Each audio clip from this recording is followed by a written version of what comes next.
All right, a beam of coherent monochromatic light. Coherent means it's all in phase. Okay, if we looked at the wave crests, they'd be all just like boop, boop, boop, right? Okay, as they move this way. And monochromatic means that all the wavelengths, all these separations are the same. Okay, and the distance between the slits is 0.3 millimeters, right? So our little d is 0.300 times 10 to the minus third meters, right? The angle is labeled. Okay. A series of dark and bright fringes appears on the screen. These are interference patterns. Bright is constructive interference and dark is destructive, right? Explain how a dark fringe is formed, right? Well, okay, so what three things do you need to say? I think what you're going to say is that the light spreads out from these slits, right, and acts like two sources, right? That light superposes on the screen. It is, if it's a dark fringe, it's a certain kind of interference. It's either constructive or destructive, so say what it is, right? And then for that type of interference, state what the difference in wavelengths, the difference in distance in wavelengths is, right? Is it a half wavelength difference in distance, or is it a full wavelength difference in distance, okay? Happy hunting for that, right? Why does it have to be coherent? Well, if it's not coherent, it's all jumbled up, and of course all of that nice algebra and whatever doesn't work, right? Because it's just random, okay? So talk about that, right? And then it says a wavelength of the beam of light is observed to be 633 nanometers.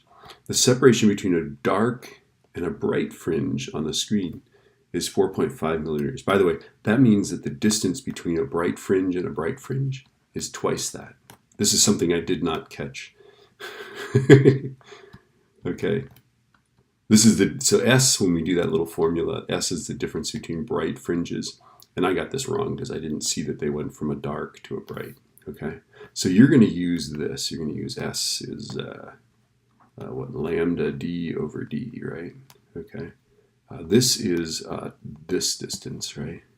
Okay, the distance to the screen is what you're trying to solve for, right?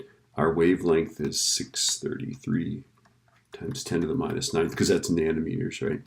Okay, plug that in. Our little d is that, right? And then just solve for the distance to the screen. I got a distance of, what did I get? I got a distance between 4 and 5 meters, okay? Happy hunting. Let's go to the next page here. All right, so this is, we look at the pattern, right? Understand that there's a diffraction pattern that causes the envelope of this, right? Okay, and that envelope basically is what sine theta is lambda over d, right? Where this is the width of a slit,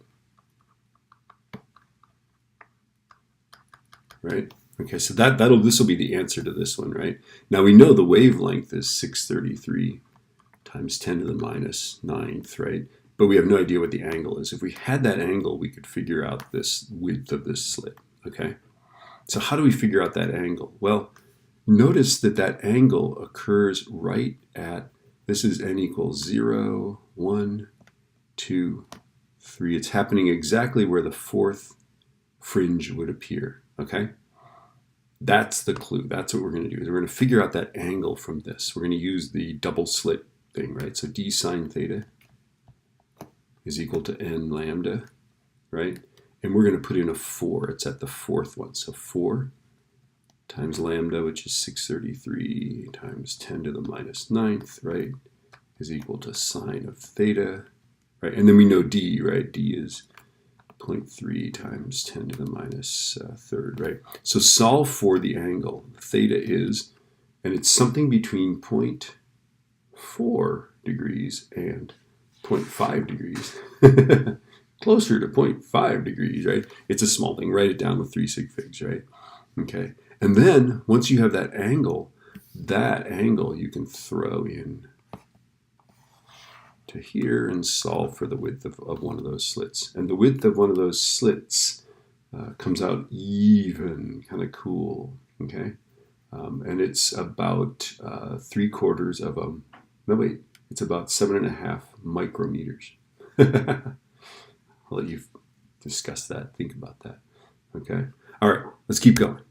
All right, the wavelength of light when it was emitted was 621.4 nanometers, but now it's 633, right? Okay, So this is a Doppler shift, and the wavelength is getting longer, right? So that means that the frequency is getting lower. That means that this is a red shift, right? And so when Doppler shift occurs and makes the frequency lower, that says something about the velocity. It's either away or toward us, okay? So again, it was 621.4. It's been shifted to 633 nanometers, right? That means that the wavelength got bigger, the frequency got lower, and you know what happens in Doppler shift if the frequency gets lower. That means that it's either moving away or toward, and that's what you need to do. You need to make those arguments for that, right? Okay. Then they're not done with it. Okay. The air between the slits and the screen is replaced with water. Oh, why would you do that, right? The refractive index of water is 1.33. Okay. Calculate the wavelength of the light in the water. Well, let me give you a clue. It decreases, right? Since the wave speed, the frequency doesn't change, right? But the wave speed changes, it decreases. If the wave speed decreases, the wavelength decreases by the same factor, okay? So just take that wavelength, divide by 1.33, and that'll give you the wavelength in the water, right?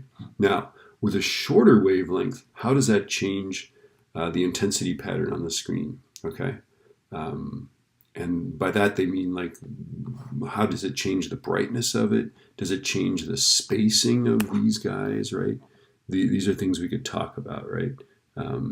And then just be dismayed by the what the mark scheme says, right? So talk about this pattern. What's going to happen to this pattern if the wavelength gets shorter, okay?